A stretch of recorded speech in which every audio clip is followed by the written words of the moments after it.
Thinking that this would be another Klondike, 28 men came down here and established the town site of Eagle. About the same time, the Fort Egbert was established. When the military came in here in 1899 to establish Fort Egbert, they sent a crew of men in here and a sawmill to cut lumber and build the fort buildings. A number of them were built and occupied by 1900. One of their duties was to see to it that these people did not starve to death, but had a chance to go back home again. And then this was a depot for storing the equipment for the establishment of the telegraph wire and the insulators and all the food and supplies.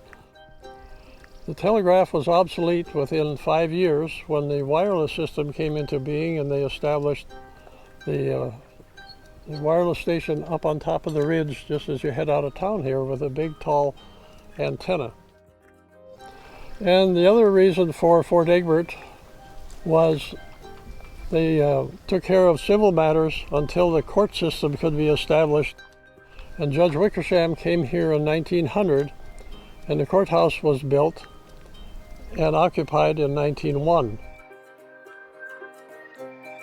In the meantime, Eagle was incorporated as the first incorporated city in the interior of Alaska.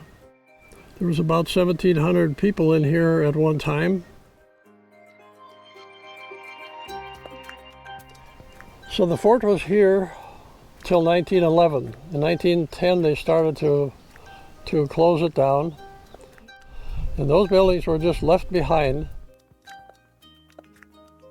So the 5 buildings that are here on Fort Egbert are now occupied with displays of pictures and equipment and descriptions of what you're looking at.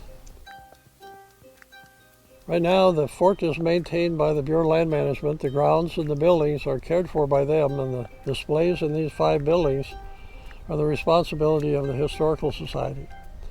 And it's not fancy or glitzy. It's what you see is what you see, and to dress it all up is not Eagle. And we have a lot of interesting things on display in the fort barn. It was big enough for about 60 animals. And the quartermaster building has pictures of early Fort Egbert. And we give tours in the summertime at 9 o'clock in the morning. So this is the actual courthouse. During that, and then this kind of goes for a little while. And most people don't get to Eagle by accident. We're at the end of the road, and the road is not a speedy highway.